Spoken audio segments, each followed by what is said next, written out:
Made it. Made it here. A long way. Hey, what's up, Slay Edge Media? I'm here today. I just picked up the new Jeep Gladiator. What is that? Mojave, I guess. I don't know. I guess that's supposed to be so you can travel in the Mojave Desert. But it's the pickup version. And I got this vehicle off Turo. I'm about to take a family trip, and I thought I'd take the opportunity to review it for y'all, because I know a lot of people, they like it and they're interested. Like, the more research you do on them, the more you start seeing them everywhere. So taking a trip up north to Flagstaff. I live in central Arizona, close to Phoenix, but I live on the East Valley. And we taking a trip up to Flagstaff, and it's gonna be snowing there. It's like middle of March. So down here, it's, you know, nice, beautiful, sunny weather, you know, in the Walmart parking lot. But where we're going, coincidentally, it's gonna be snowing. See, Fox suspension. It looks dope. I mean, it looks super clean. I mean, it's got the nice lettering. I didn't think black and orange would look so clean. And oh, it even got the orange tow hooks right there. So that's good. That's clean. Oh, it even got, if you're curious, this one comes with a front camera. And the thing I like about Jeeps is, you know, they're so easy to undo things. You know, if I just want to, let's see how easy it is. Can I just pop the hood right now? Can I just do that? Let's see, what's the thing? Yup. So I guess anybody can do it. No, I bet it locks. I'm pretty sure it locks when I actually lock the door.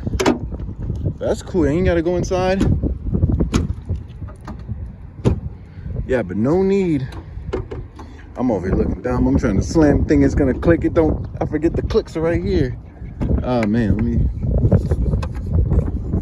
Quit looking like a dummy. Out here in these streets. Got that one. All right. Let's get inside and get going.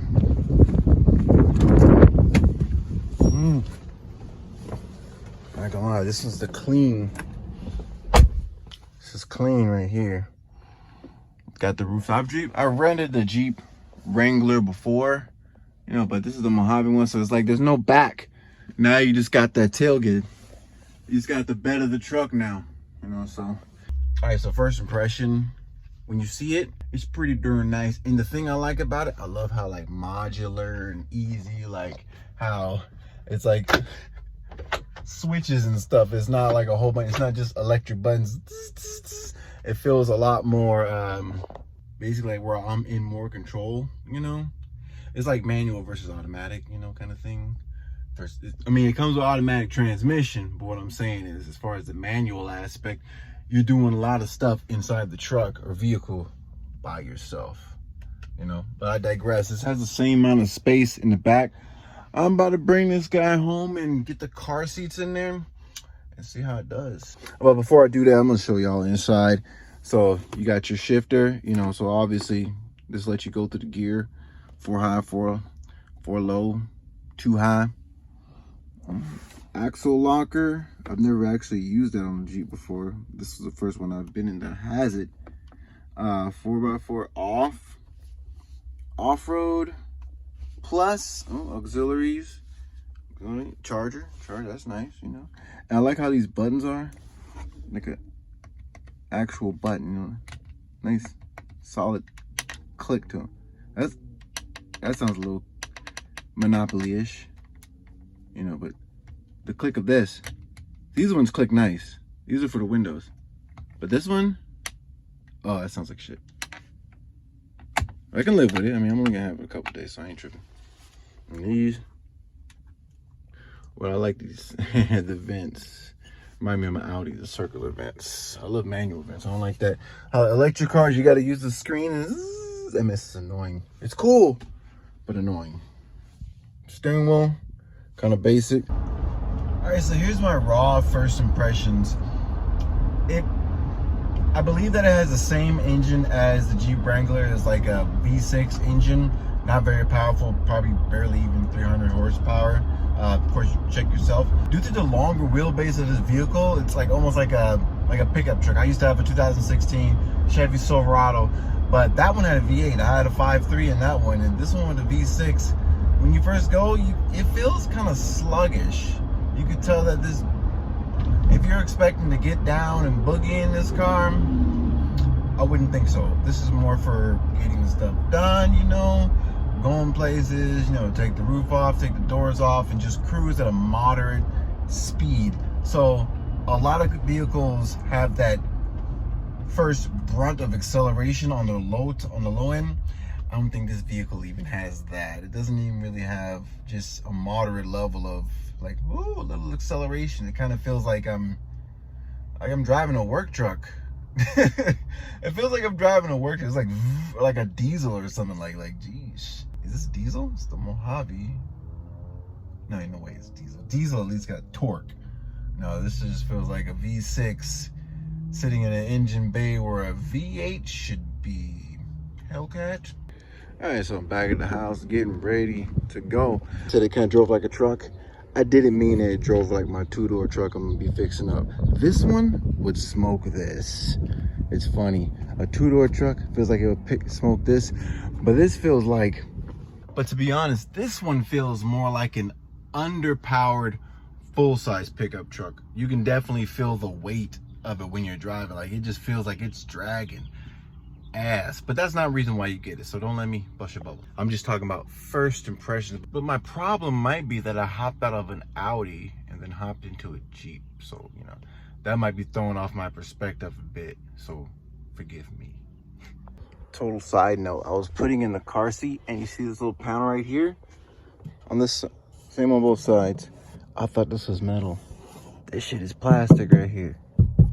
This whole outer shell is just made of this little hollow piece. So that means a part of this frame is gonna have no insulation. So if you're going real cold place and they have that heat up high, ain't that some shit? So the ride in the vehicle is really nice.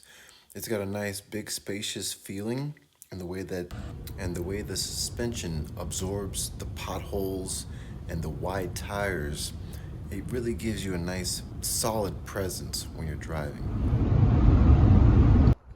Made it here.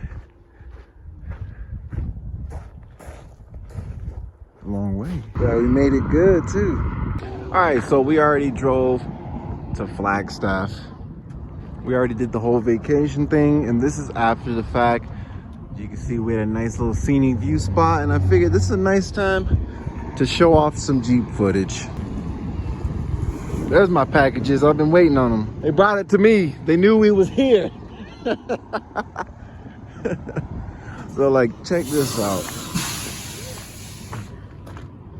All right, so check out how packed it is. We got, if you got like a family and you're gonna be having like a road trip, you're gonna actually be using the drink holders, you're gonna be using the phone thing. You know, you're gonna have your hat because it's cold, you're gonna have your jacket. And I'm gonna say this. There's a lot of usable space in here for whatever little random knickknacks you got. Like I got gum, headphones, wallet in there, throw stuff in there. You got this section right here, throw the little stuff you might need now, change, you know, knife, you know, somebody mess with me, you know. I had this knife since I got it in Afghanistan. Damn. But when you're riding in the vehicle, you get like a nice sense of ruggedness throughout the way that it's built, the way that these come up and down, you know, has a nice solid feel about it when you're using everything.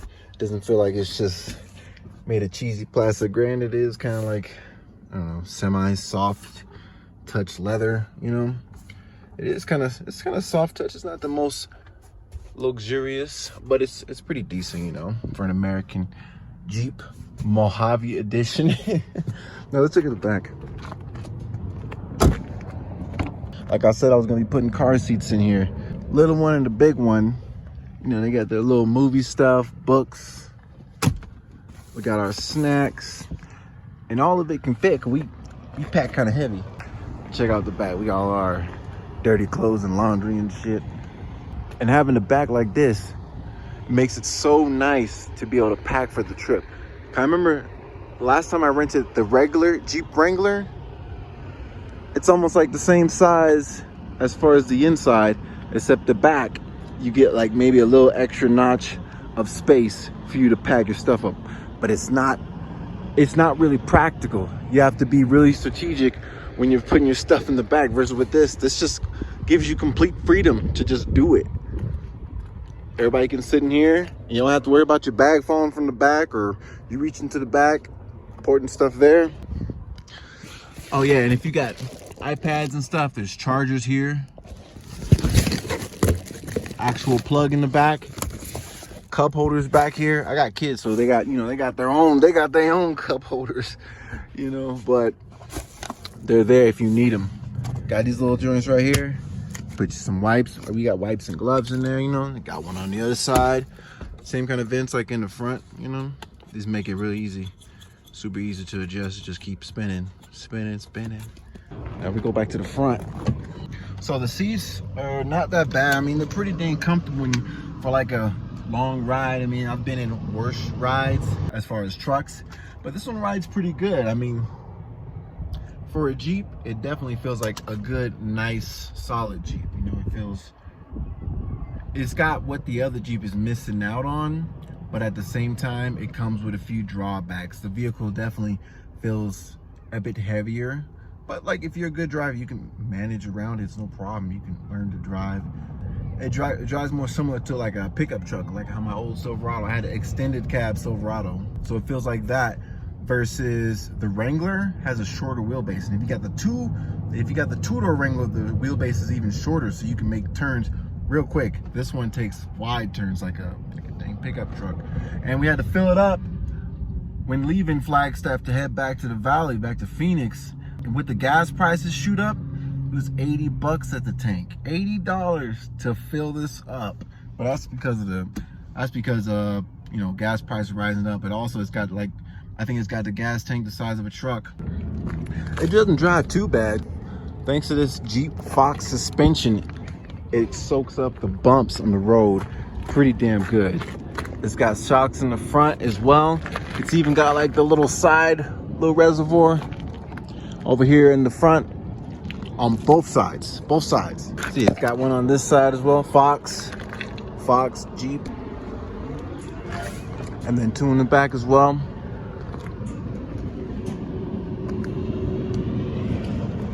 So it's like a Jeep fused with a pickup truck as far as the way it drives. It's still off-road capable, but unlike the Wrangler, this definitely feels heavier. Like it feels much more planted in the dirt than other vehicles. We went to go visit a volcano out here in Arizona near Flagstaff, an old volcano, and there's black sand. And when you drive in that, you can notice the vehicle feels much heavier. We're about to go, baby. It's okay. So I'll say that's the main difference between this and the Wrangler. After getting a chance to actually drive the vehicle for a couple days, taking it off-road, slightly off the trail a little bit, driving around some nice scenery by some cliffs, you get a much more confident feeling in the vehicle versus when you're first popping in it. The longer wheelbase gives you an advantage for high speeds. On top of the bigger tires, in my opinion, it feels more suitable for highway speed cruising due to its longer wheelbase and its heavier stance. But it's still adept when it comes to off-road situations.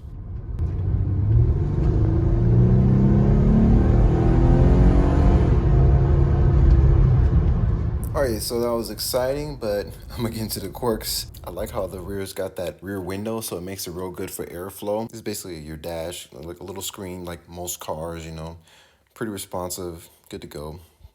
The main center display was very responsive, quick, clear. Definitely use the Apple, the Apple CarPlay the whole time. Worked great, no problem. You just plug it right in. I really like the windows or the way the buttons feel. I didn't use the rear axle lock. I didn't use the off-road switch really. I didn't use the auxiliaries. I mean, I put it in four-wheel drive, but I didn't use the full lock. I didn't put it in 4 low. So no, I didn't take full advantage of the Mojave and take advantage of this full, powerful orange trim. But something else I like that's kind of cool is Jeep's attention to detail. I love how they got this little pattern scattered around in little different places. You saw at the bottom, the top, inside the armrest, and here the little pattern there. It's kind of staged all over the vehicle, and I like that attention to detail. And one thing I like is the little grab handles, the way they're just sitting there already ready to go. You don't have to pull it down, so it's like they're expecting you to do some off-road stuff. Now the seats, as expensive as I'm sure the Mojave edition is, it comes with manual seats, so a pulley, adjust, pull handle, all that stuff. And last thing, something I kind of don't like is the hood scoop. It's a fake.